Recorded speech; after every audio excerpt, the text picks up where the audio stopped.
بسم اللہ الرحمن الرحیم۔ جتنے احباب عمرہ ہیں ان کی خدمت میں السلام علیکم ورحمۃ اللہ وبرکاتہ۔ گزشتہ ویڈیو میں آپ حضرات نے طواف کا طریقہ تفصیلاً سماعت فرما لیا۔ بس ایک دو باتیں اس حوالے سے عرض کر کے اب ہم چلتے ہیں سعی کی طرف، اور وہ یہ کہ طواف میں ایک چیز ہے حجر اسود کا استلام اور اسی طرح رکن یمانی کا استلام، اور اس میں اصل تو یہی ہے کہ حجر اسود کو بوسہ دیا جائے اور رکن یمانی کو ہاتھ لگایا جائے۔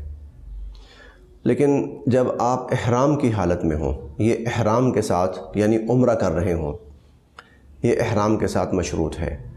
جب آپ احرام کی حالت میں ہوں تو چونکہ حجر اسود، رکن یمانی، ملتزم، ان سب جگہوں پر خوشبو لگی ہوتی ہے، اگر آپ ان کو ہاتھ لگاتے ہیں تو آپ کے ہاتھوں کو، کپڑوں کو خوشبو لگ جائے گی، لہذا عمرہ کی حالت میں حجر اسود کو ہاتھ لگانے اور رکن یمانی کو ہاتھ لگانے سے احتیاط کی جائے۔ ویسے اب تو مشکل بھی ہو گیا ہے، ممکن بھی تقریباً نہیں ہے اب تو حجر اسود کو اس طرح بوسہ، لیکن پھر بھی اگر اللہ پاک کسی کو یہ سعادت نصیب فرما دیں تو اس کے لیے پھر دور سے استلام ہی بہتر ہے۔ تو طواف میں 7 چکر ہیں، 7 چکر، اور 8 دفعہ حجر اسود کا استلام ہے، 8 دفعہ حجر اسود کا استلام ہے، 8 مرتبہ۔ ایک جب ہم عمرہ کا پہلا طواف شروع کرتے ہیں، طواف کا پہلا چکر، جب ہم طواف کا پہلا چکر شروع کرتے ہیں تو استلام کرتے ہیں، پھر جب وہ چکر مکمل ہوتا ہے تو استلام، دوسرے چکر پر بھی استلام، تیسرے چکر پر بھی استلام، تو 7 چکروں پر 7 استلام، اور جب ہم نے شروع کیا تھا طواف، ایک استلام شروع میں تھا، تو یہ کل 8 استلام ہو گئے۔ حجر اسود کا 8 دفعہ استلام ہے، البتہ رکن یمانی کا 7 دفعہ استلام ہے۔ حجر اسود بھی ہو چکا، طواف بھی ہو چکا، اور 2 رکعات جو طواف ہے واجب وہ بھی ہو چکے، ان کی نیت واجب کی ہے، دوگانہ طواف واجب نوافل۔ اب ہم نے چلنا ہے سعی کے لیے۔ سعی کیا ہے، کہاں ہے؟ اصل میں حضور علیہ الصلوۃ والسلام کے زمانے میں 2 پہاڑیاں تھیں، ایک کا نام ہے صفا اور ایک کا نام ہے مروہ، تھوڑے تھوڑے فاصلے پر یہ دونوں پہاڑیاں ہیں۔ اب تو خیر وہ صرف ان کی یادگار کے طور پر کچھ نشانی باقی ہے، ورنہ اب تو وہ سارا راستہ ہموار ہو چکا ہے۔ اس سے بھی پہلے جب سیدنا حضرت ہاجرہ سلام اللہ علیہا اللہ کے حکم سے حضرت اسماعیل علیہ السلام کو لے کر یہاں پہ آئیں، ابراہیم علیہ السلام چھوڑ کر گئے، اور اس کے بعد اسماعیل علیہ السلام کو پیاس لگی، ننھا بچہ، رونے لگے، بیتاب ہوئے، تو حضرت ہاجرہ پانی کی غرض سے ارد گرد دوڑی، تو چونکہ وہ نشیب میں تھے تو وہ دوڑ کر صفا پہاڑی کے اوپر چڑھی کہ قرب و جوار میں کہیں پانی نظر آئے، کوئی پانی کی علامت نہیں تھی۔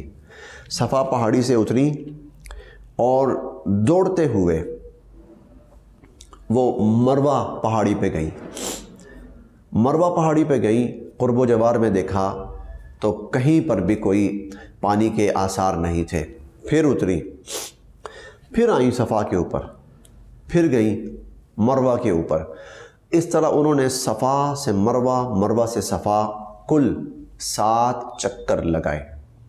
اللہ رب العزت کو یہ عمل اتنا پسند آیا کہ اللہ تعالیٰ نے اس کو باقاعدہ ہماری عبادت، حج اور عمرے کا رکن بنا دیا کہ عمرہ کرنا ہے تو سعی کرنی ہے، عمرہ نہ بھی کرنا ہو بندہ ویسے بھی سعی کر سکتا ہے۔ اب اس میں ایک جگہ ایسی تھی کہ جہاں حضرت ابراہیم علیہ السلام حضرت اسماعیل علیہ السلام ان کی نظروں سے اوجھل ہوتے تھے۔ جب نظروں سے اوجھل ہوتے تھے تو وہاں سے وہ تیزی سے دوڑتی تھی، بھاگ کر وہاں سے آگے جاتی تھی کہ اسماعیل علیہ السلام میری نظروں سے اوجھل ہو گئے۔ پھر جب واپس آتی تھی تو اس جگہ پر پھر اسماعیل علیہ السلام نظروں سے اوجھل ہوتے تھے تو پھر بھاگ کے وہاں سے نکلتی تھی جلدی، تاکہ بچہ فوراً میری نظروں میں آئے، زیادہ دیر نظروں سے اوجھل نہ رہے۔ اللہ تعالیٰ نے اس کو بھی سعی کا حصہ بنا دیا کہ جب چلتے ہوئے اس مقام پر آئیں تو پھر اپنی رفتار تیز کریں، دوڑ کے نکلیں۔ اب وہ جتنا ایریا ہے وہاں پر سبز لائٹیں دونوں جگہ پر بطور نشان کے لگا دی گئی ہیں کہ یہاں سے لے کر وہاں تک آپ نے دوڑنا ہے۔ یہ حضرت حاجرہ سلام اللہ علیہا کی سنت آپ کہہ لیجئے۔ تو اب ہم نے اس سعی کے لیے وہاں پہنچنا ہے۔ سعی میں کل 7 چکر ہیں، 7 چکر۔ وہ 7 چکر کس طرح ہیں؟ سعی سے ہم نے شروع کرنا ہے، مروہ پہ صفا سے شروع کرنا ہے، مروہ پہ پہنچے، 1 چکر ہو گیا۔ مروہ سے واپس آئے، صفا 2 چکر ہو گئے۔ پھر اسی طرح ہم صفا سے پھر چلے مروہ کی طرف، 3، مروہ سے ہم آئے صفا کی طرف، 4۔ اس طرح ہمارے جب 7 چکر پورے ہوں گے تو ہماری جو سعی ہے، سعی کے 7 چکر وہ پورے ہو گئے۔ سعی ہم نے شروع کس طرح کرنی ہے؟ اب تھوڑا سا یہ بھی عرض کہہ دیتا ہوں۔ جب ہم صفا پہ پہنچیں گے تو وہاں پر صفا پہاڑی پر تو وہاں خانہ کعبہ کی طرف رخ کر کے دعا مانگنی ہے، دعا مانگنی ہے۔ اگر شروع میں بطور نیت کے یہ الفاظ ادا کر لیے جائیں تو بہت بہتر ہے۔ ابدأ بما بدأ اللہ بہ ان الصفا والمروۃ من شعائر اللہ۔ ترجمہ یہ ہے کہ میں اسی طریقے سے شروع کرتا ہوں جس طرح اللہ رب العزت نے شروع کرنے کا حکم فرمایا ہے، یا جس طرح اللہ تعالیٰ نے شروع کرنے کی ترتیب بیان فرمائی ہے۔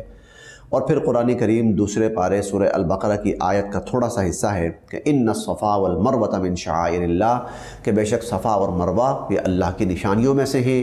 یہ گویا ایک طرح سے نیت ہو گئی۔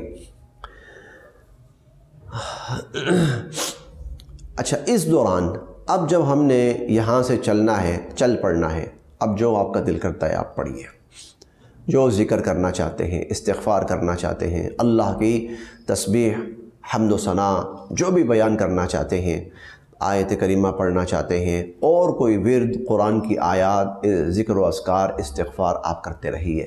بس جب آپ پہنچیں گے وہاں جہاں پر وہ سبز لائٹیں ہیں، وہ تھوڑا سا ایریا مرد دوڑیں گے تھوڑا سا۔ البتہ خواتین اپنی نارمل رفتار سے چلتی رہیں گی، خواتین نہیں دوڑیں گی، خواتین چلتی رہیں گی۔ خواتین کے لیے اصل میں کہیں پر بھی دوڑ نہیں ہے۔ جب طواف کرتے ہیں تو رمل ہے تو وہ بھی مردوں کے لیے ہے، خواتین کے لیے نہیں ہے۔ اور سعی میں جب چلتے ہیں تو وہاں پر بھی دوڑ مردوں کی ہے، خواتین کے لیے اسلام میں کہیں پر دوڑ نہیں ہے۔ یہ سعی ہے۔ لیجئے اس طرح سے یہ 7 چکر پورے ہو گئے۔ دونوں جگہ وہ جو گرین لائٹس ہیں ان میں تھوڑا سا دوڑنا ہے، 7 چکر پورے کرنے ہیں۔ حتی الامکان کوشش کرنی ہے کہ اس میں رکنے کی نوبت نہ آئے، مسلسل جاری رہے عمل۔ مجبوری ہو تو بہرحال گنجائش ہے، مجبوری ہو تو بہرحال گنجائش ہے، لیکن اصل اس کا حکم یہ ہے کہ مسلسل رہے۔ اور جو لوگ چل سکتے ہیں ان کے لیے واجب ہے کہ وہ چل کے سعی کریں، طواف بھی اور سعی بھی ان کے لیے لازم ہے جو چل سکتے ہیں۔ جن کا عذر ہے، چلنا ممکن نہیں ہے، ان کے لیے بہرحال شریعت نے گنجائش رکھی ہے۔ ایک اور عمرے کا رکن مکمل ہو گیا۔